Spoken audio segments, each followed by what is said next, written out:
Halo, assalamualaikum warahmatullahi wabarakatuh. Apa kabar kalian semua? Semoga kalian dalam keadaan sehat walafiat. Kali ini saya akan membahas tentang kehadiran Islam mendamaikan bumi Nusantara. Terkait materi ini, yang akan saya bahas yaitu perjalanan dakwah Islam di Nusantara. Terus cara-cara dakwah Islam di Nusantara, lalu kerajaan-kerajaan Islam di Nusantara. Nah, setelah kalian mengikuti materi ini, saya berharap kalian bisa mencintai para ulama dan tokoh penyebar Islam. Yang kedua, gigih dan semangat dalam berdakwah. Yang ketiga, bisa menghargai perbedaan agama dan keyakinan. Yang keempat, giat belajar untuk meraih cita-cita. Lalu tentunya rajin beribadah, ya. Nah, supaya kalian bisa memahami materi ini, tonton ya videonya sampai selesai, ya, agar kalian bisa mengikuti pesan-pesan yang ada di dalam materi video tersebut. Oke, yuk kita saksikan kelanjutan video berikut ini.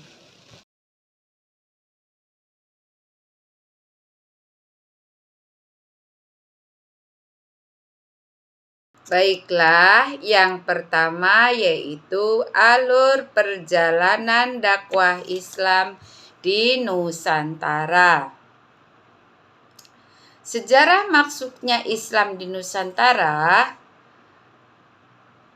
Berbagai sumber sejarah menyatakan bahwa agama Islam sudah masuk ke Indonesia pada abad ke-7 Masehi. Namun, keberadaan para pemeluk ajaran Islam menjadi jelas pada abad ke-13. Para ahli sejarah juga mencatat bahwa Islam masuk ke Indonesia melalui jalur perdagangan. Sebelum Islam datang, Nusantara berada dalam pengaruh agama Hindu-Buddha. Pengaruh-pengaruh tersebut berdampak pada pola hidup masyarakat di Indonesia. Namun dalam perkembangannya, pengaruh Islam jauh lebih kuat daripada agama Hindu-Buddha. Karena masuknya agama Islam di Nusantara berlangsung dengan cara-cara yang damai. Ajaran Islam mudah diterima dan mendapat perhatian dari penduduk Nusantara. Proses masuknya Islam di Indonesia berjalan secara bertahap dan melalui banyak jalan. Menurut para ahli sejarah, teori-teori tentang kedatangan Islam ke Indonesia adalah sebagai berikut. Teori Mekah misalnya. Menurut teori Mekah, proses masuknya Islam ke Indonesia adalah langsung dari Mekah atau Arab. Terjadi pada abad pertama Hijriah atau abad ke-7 Masehi. Para pedagang dari Timur Tengah memiliki misi dagang dan dakwah sekaligus. Bahkan motivasi dakwah menjadi pendorong utama mereka datang ke Nusantara. Menurut para ahli sejarah, jalur perdagangan antara Indonesia dengan Arab telah berlangsung jauh sebelum Masehi. Yang kedua, teori Gujarat. Teori Gujarat mengatakan bahwa proses kedatangan Islam ke Indonesia berasal dari Gujarat pada abad ke-7 Hijriah atau abad ke-13 Masehi. Gujarat adalah sebuah wilayah di India bagian barat berdekatan dengan Laut Arab. Menurut teori ini, orang-orang Arab bermazhab Syafi'i telah bermukim di Gujarat dan Malabar sejak awal Hijriah, yaitu abad ke-7 Masehi. Namun yang menyebarkan Islam ke Indonesia bukanlah dari orang Arab langsung, melainkan pedagang Gujarat yang telah memeluk Islam dan berdagang ke Nusantara. Orang-orang Gujarat telah lebih awal membuka hubungan dagang dengan Indonesia dibanding dengan pedagang Arab. Yang ketiga, teori Parsia. Teori Persia mengatakan bahwa proses kedatangan Islam ke Indonesia berasal dari daerah Persia atau Parsi, sekarang menjadi Iran. Sebagai buktinya adalah kesamaan budaya dan tradisi yang berkembang antara masyarakat Parsi dan Indonesia. Tradisi tersebut antara lain adalah tradisi merayakan 10 Muharram atau Asyura. Yang keempat yaitu teori Cina. Menurut teori Cina, proses kedatangan Islam ke Indonesia, khususnya di tanah Jawa, berasal dari para pedagang Cina. Mereka telah berhubungan dagang dengan penduduk Indonesia jauh sebelum Islam dikenal di Indonesia, yakni sejak masa Hindu-Buddha. Sebagai pembuktian teori Cina ini, bahwa Raja Islam pertama di Jawa, yakni Raden Patah dari Bintaro Demak, merupakan keturunan Cina. Ibunya disebut berasal dari Cempa, Cina bagian selatan, sekarang menjadi Vietnam. Bukti lainnya adalah adanya masjid-masjid tua yang bernilai arsitektur Cina atau Tiongkok di berbagai tempat di Pulau Jawa. Pelabuhan penting seperti Gresik misalnya, menurut catatan-catatan Cina, diduduki pertama kali oleh para pelaut dan pedagang Cina. Semua teori di atas masing-masing memiliki kelemahan dan kelebihan tersendiri. Tidak ada kemutlakan dan kepastian yang jelas dalam masing-masing teori tersebut. Semua teori di atas semakin memperkaya khasanah keilmuan tentang sejarah Islam di Nusantara. Agama Islam berkembang di Indonesia disebarkan oleh berbagai golongan, yakni para pedagang, mubalik, sufi, dan para wali. Para wali menyebarkan Islam di Nusantara, khususnya di tanah Jawa, diantaranya yaitu Wali Songo atau Wali Sembilan.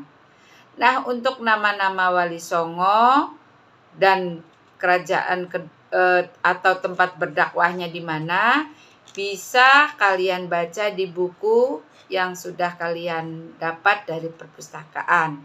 Karena kalau Ibu ceritakan di sini terlalu panjang durasinya. Cara-cara dakwah di Nusantara. Para dai dan mubalik menyebarkan Islam di Nusantara dengan cara-cara sebagai berikut. Yang pertama dengan cara perdagangan. Proses penyebaran Islam melalui jalur perdagangan dilakukan oleh para pedagang Muslim pada abad ke-17 hingga abad 16 Masehi. Para pedagang tersebut berasal dari Arab, Persia, dan India. Jalur perdagangan saat itu menghubungkan Asia Barat, Asia Timur, dan Asia Tenggara. Para pedagang Muslim menggunakan kesempatan itu untuk berdakwah menyebarkan agama Islam. Mereka memiliki akhlak mulia, santun, dapat dipercaya, dan jujur.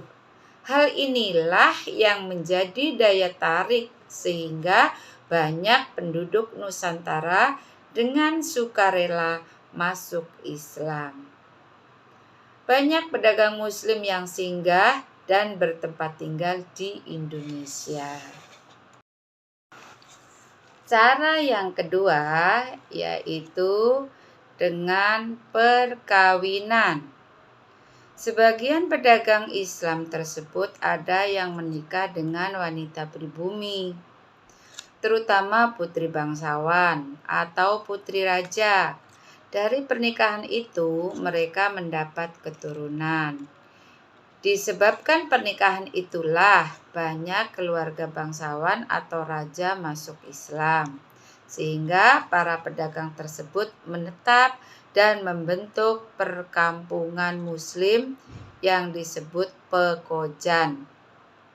Perkampungan pekojan banyak dijumpai di beberapa kota di Indonesia hingga saat ini, seperti di Tambora, di Jakarta Barat, di kawasan Sunan Ampel di Surabaya, Kampung Arab Munawar di Palembang, dan masih banyak kota-kota lainnya. Cara yang ketiga yaitu melalui pendidikan. Para mubaligh mendirikan lembaga pendidikan Islam di beberapa wilayah Nusantara. Lembaga pendidikan Islam ini berdiri sejak pertama kali Islam masuk di Indonesia.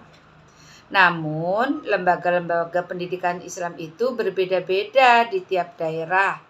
Misalnya di Aceh, lembaga pendidikan di Aceh dikenal dengan nama Maunasah, Dayah, dan Rangkang.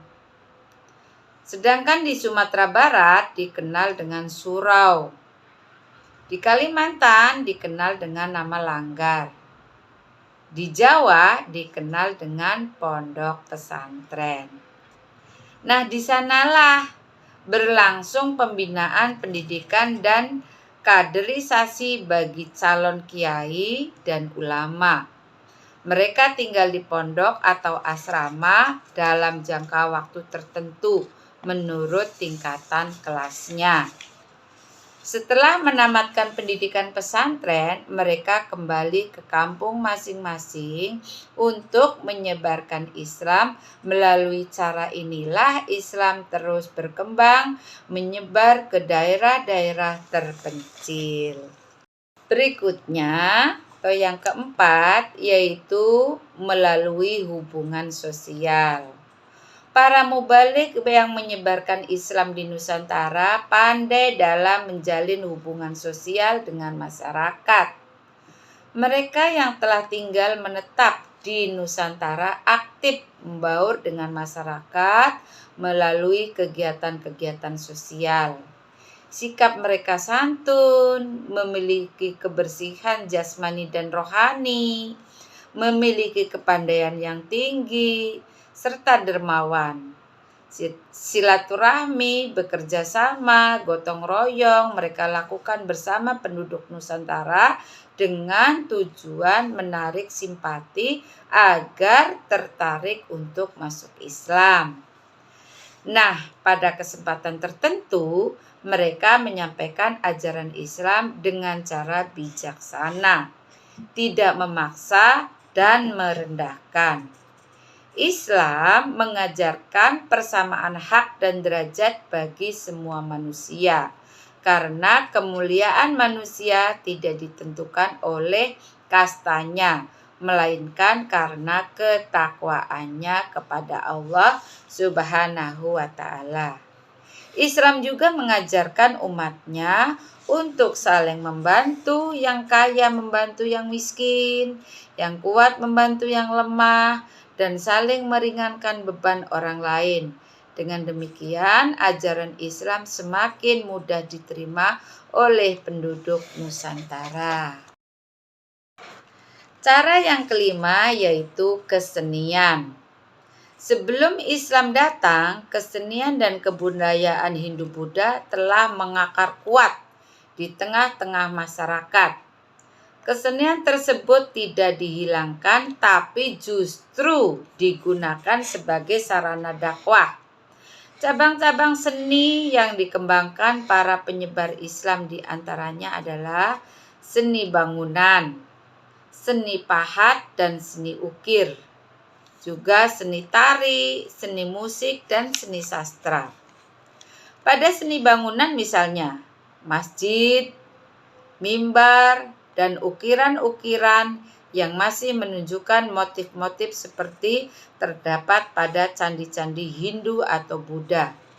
Motif tersebut dapat dilihat pada Masjid Agung Demak, Masjid Agung Kasepuhan di Cirebon, Masjid Agung Banten, dan Masjid Baitur Rahman di Aceh. Semua ini bertujuan supaya orang tertarik dengan agama Islam, bukan merasa dipaksa. Demikian pula dengan pertunjukan wayang kulit. Para wali songo melanggar pertunjukan wayang kulit tanpa meminta upah. Penonton hanya diminta agar mengikutinya mengucap 2 kalimat syahadat. Hal ini berarti para penonton telah masuk Islam. Sebagian besar cerita wayang kulit dikutip dari cerita Mahabharata dan Ramayana. Namun sedikit demi sedikit dimasukkan nilai-nilai ajaran Islam. Berikutnya, kerajaan Islam di Nusantara. Beberapa kerajaan Islam tertua di Nusantara yang menjadi bukti jejak peninggalan Islam dan masih bisa disaksikan hingga hari ini, di antaranya 1. Kerajaan Samudra Pasai. Kerajaan Samudra Pasai merupakan kerajaan Islam pertama di Indonesia yang berlokasi di Aceh. Berjaya pada tahun 1267 sampai 1521. Yang kedua, Kerajaan Ternate. Menurut sejarah, Kerajaan Ternate telah berdiri sekitar abad 13 Masehi. Kerajaan ini berada di Maluku Utara dan beribukotakan di Simpalu. Penyebaran Islam di Kerajaan Ternate dipengaruhi oleh ulama-ulama dari Jawa, Arab, dan Melayu. Kemudian kerajaan ini pun resmi memeluk Islam setelah Raja Zainal Abidin belajar tentang Islam dari Sunan Giri pada tahun 1486 Masehi. Sebagai pusat perdagangan rempah-rempah, maka banyak pedagang dari berbagai penjuru dunia yang tinggal di wilayah Ternate. Lalu, kerajaan yang ketiga yaitu Kerajaan Goa. Kerajaan Gotalo, sesuai namanya, Kerajaan Gotalo sebenarnya memang terdiri atas 2 kerajaan yang menjalin persatuan atau persekutuan. Persatuan 2 kerajaan besar di wilayah Sulawesi ini kemudian memberikan dampak yang begitu besar. Kerajaan Goa sendiri menguasai wilayah daratan tinggi. Adapun untuk wilayah Talo menguasai daratan pesisir. Pengaruh yang cukup kuat menjadikan 2 persekutuan kerajaan ini sebagai kerajaan yang sangat berpengaruh pada jalur perdagangan di wilayah timur tanah air. Sejarah juga menyebutkan jika kerajaan Gotalo ini telah berdiri sejak sebelum Isa masuk di wilayah Sulawesi atau lebih tepatnya sekitar abad 13 Masehi. Kerajaan ini akhirnya bergabung menjadi bagian dari NKRI pada tahun 1946 dengan Andi Ijo, Daeng Matawang, Karaeng, Laloang, Sultan Muhammad Abdul Qadir Aiduddin sebagai raja terakhirnya, yaitu tahun 1300 sampai 1945. Yang keempat yaitu Kesultanan Cirebon. Kesultanan Cirebon masuk sebagai kesultanan Islam ternama di wilayah Jawa, yaitu di wilayah Jawa Barat pada tahun 1430 sampai 1677. Wilayah Cirebon juga masuk dalam area strategis jalur perdagangan antara pulau. Kesultanan ini didirikan oleh Sunan Gunung Jati. Sebelum mendirikan kerajaan Cirebon, Sunan Gunung Jati menyebarkan Islam terlebih dahulu di tanah Pasundan. Beliau juga berkelana ke Mekah dan Pasai.